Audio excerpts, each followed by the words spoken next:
Hey everyone, welcome to another coach video tip. I'm Dan Foster, the Chief Operating Officer and an executive coach here at Building Champions. And today I'm joined by my good friend and fellow executive coach, Annette Pellinat. Annette, it's great to see you and great to be with you today. Good to be with you, Dan, as always. Well, thank you.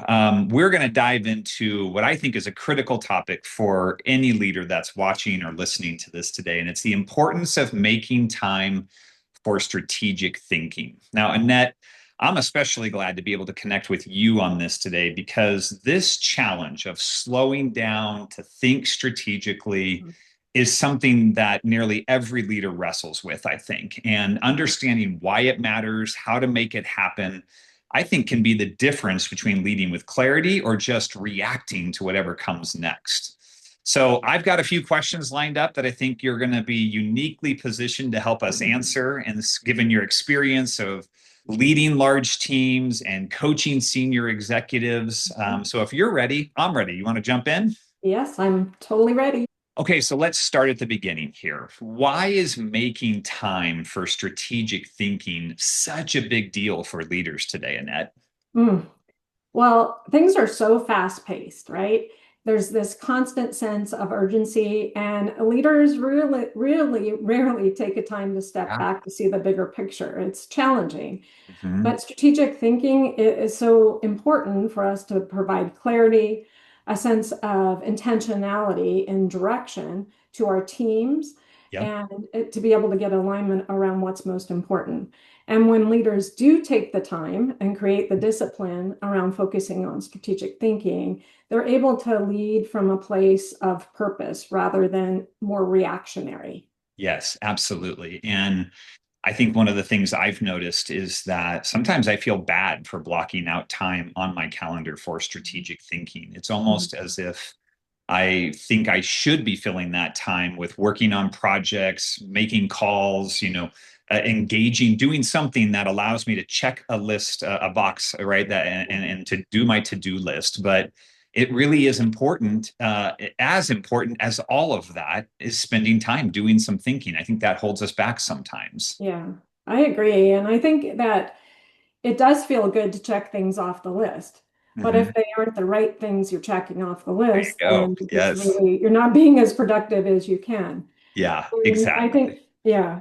So the things that are emergent often are so much louder than those things that are actually really important. And, it's not about being busy, it's about being productive.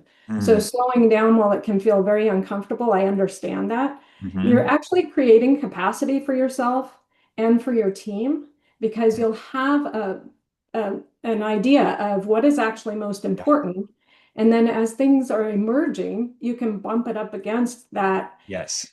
strategy and Yes. make decisions about what can be deprioritized or what is actually urgent and important. I So love it's, that. yeah. I love that because you're right. You take the time to think, you get Mhm. clear clarity on your strategy, and then that strategy becomes a filter for all of those reactionary That's things, right. those fires that come up, and it does help Mhm. you make better decisions. I love that. So, okay, so I know you've had a successful career in leadership yourself. You're an executive.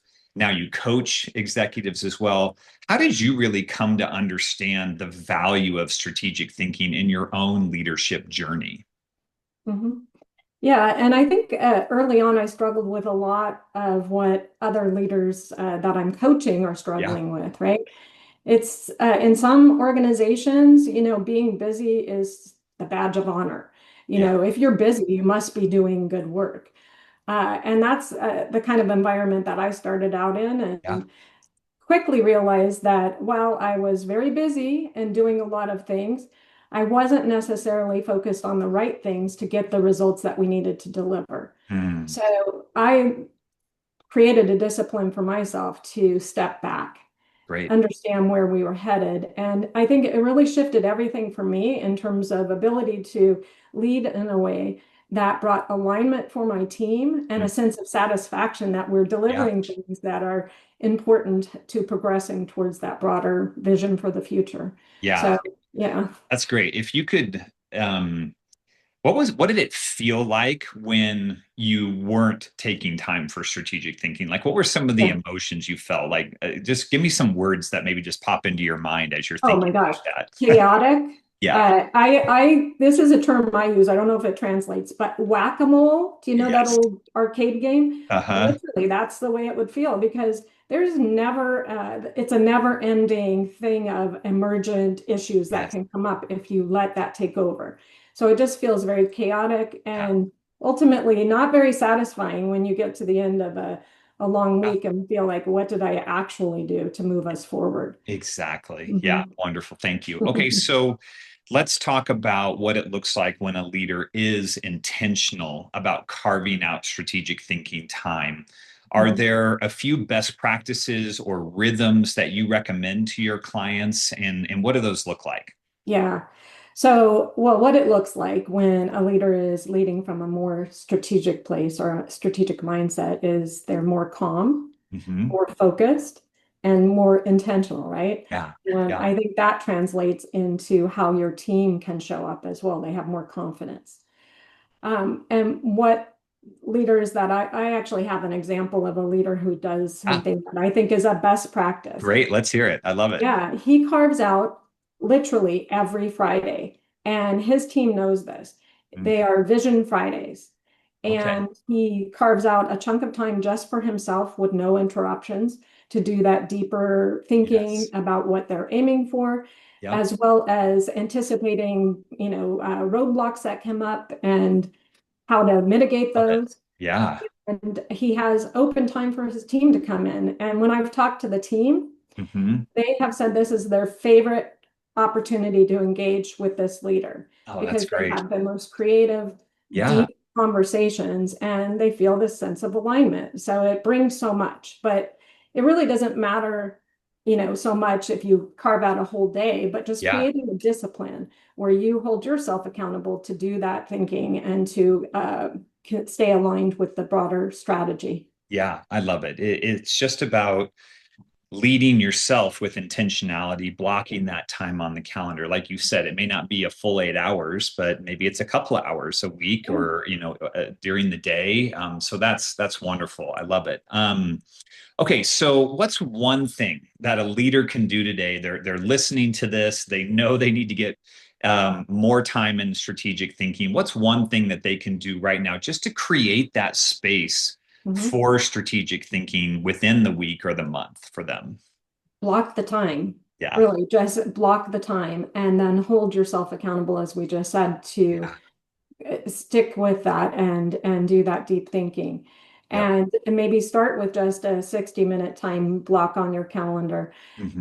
but grow the muscle around this reflective, deep thinking Hmm. and the discipline of taking the time out. It just Yeah, it's creates capacity, as I said earlier. So while it might feel uncomfortable at first that you're taking time away from another emergent meeting or somebody hmm, knocking on your door, ultimately it's going to bring so much more capacity to deliver the great things that you hope to deliver. yeah. I know in our coaching, sometimes we'll ask a question of a client, what's at risk if you don't do what you Right. say you want to do, or if Mhm. you don't move in a certain direction? So let's ask that. Like, Yeah. what's at risk here for leaders that they don't take the time for strategic thinking? What are some pitfalls or consequences that you've seen for leaders that don't really prioritize this?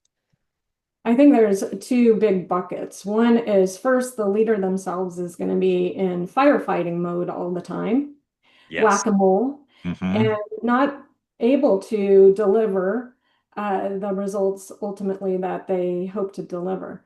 But maybe even a bigger consequence is the implications to the team. If you are fighting fires all the time and don't have clarity on what is really important, your team is even at more of a disadvantage, right? Right. So the team suffers if we do not have clarity, intentionality, and focus. So I would say those are some pretty big Yeah. pitfalls. Yeah. I want to go back. Thank you. I want to go back to something that you said, and you mentioned in the example of the client Mhm. that, blocked out that Friday. It sounded like you said they invited their team into Yeah. that Friday. Can you just talk about why that's so powerful for a leader to model that, but then also invite others into that thinking space from your experience? Why is that so powerful? That's a great question. And it brings so much. So let me kind of try and prioritize it. First of Yeah, all, it reinforces the relationship between this leader and his team. you're right. It also it's a unique opportunity for the team members because typically when they're meeting with their leader and their peers, they are focused on something, right? Yes. Something other than just creative thinking. So it gives them space for ideation, for connecting and getting support for things that they might want to work on or try. But again, it also is connecting them to that leader in a different way. Yeah. All of these leaders are also leaders. So Yes. Okay. seeing their leader model the way and Yep. feeling the goodness that they're getting out of this experience, they're likely to be leading in a more intentional way as well, which has this big ripple effect. So it's Yes. a great best practice, I think. I love it. I love it. The other Mhm. question that I have before we finish up is there may be some leaders watching this today that are like, okay, well, what should I be thinking about? You say think strategically. Okay. Let's just throw out some things that you would encourage a client if they were going to block this time, maybe Mhm. two or three, four things that you'd be like, hey, make sure you're looking at this and thinking about this. What would be some of those things? Well, I appreciate your perspective on that too, but Yeah, if absolutely. I'm thinking about that, one is what is the broader mission of the organization, the Yes. mission and vision of the organization, and ensuring that you have clarity of how your function or organization fits into that. And so what is ultimately is the organization aiming towards? Yeah. And then thinking about the talent and capacity on your team, Ah, how to yes. get clarity, alignment, Hmm. and keep that alive so you and your leaders can be making those decisions towards that broader goal. I love Uh, it. and the really big important thing is things are going to get in the way. So Yeah. some of these whack-a-mole things that emerge can blow up a strategy, right? Yes. How are you going to recover? How are you going to flex? Being able to anticipate that and then make a Yeah. plan to address. Yeah, I love it. That's exactly where I was going to go is Yeah. looking at some of those leading and lagging indicators that could impact your strategy. And Mhm. I think is another good one to really have a firm understanding of current reality Mhm. because that does impact strategy, right? And it's the Right. starting point for where you're going as you're moving towards that vision and as you're trying to achieve your mission. And I think also, when I block out time now for strategy, I'm looking for different perspectives. So I'm looking for perspectives from industry experts. I'm reading economic news and I'm seeing what our competitors are going through Mhm. and how they're adjusting. And I think that's a part of strategic thinking as well, because there are others that are out there thinking about these things as well, and Mhm. they may just be a few steps ahead of you. So what can Right. you learn from them? They may have made some mistakes. What can you learn from their mistakes? So I think that's also another part to look at as well. So Yeah, absolutely.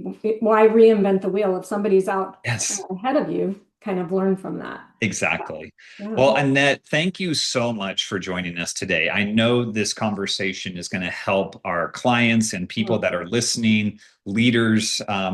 We need to pause and we need to consider just how we're thinking, what we're thinking about, and dedicating that time, blocking out that time is essential. And then, like you said, holding ourselves accountable to it. So, for those of you that are watching, if you'd like to learn more about Annette and the incredible work that she's doing with executives and leaders, head over to our website at buildingchampions.com or be sure to follow Annette on LinkedIn, us on LinkedIn, and you'll get more leadership content, insights, and we'll have upcoming conversations just like this one that we'll let you know about. And if you know someone, another leader that could maybe benefit from this conversation, maybe they're in a busy season or stuck in just constant reaction mode, like Annette talked about, feel free to share this video with them. A simple nudge could lead to really a breakthrough moment for them. So, mm, Annette, thank you once again. Great being with you. thank you. Yeah, Appreciate it. absolutely. And great being with all of you out there. So, thank you for watching. We'll see you next time.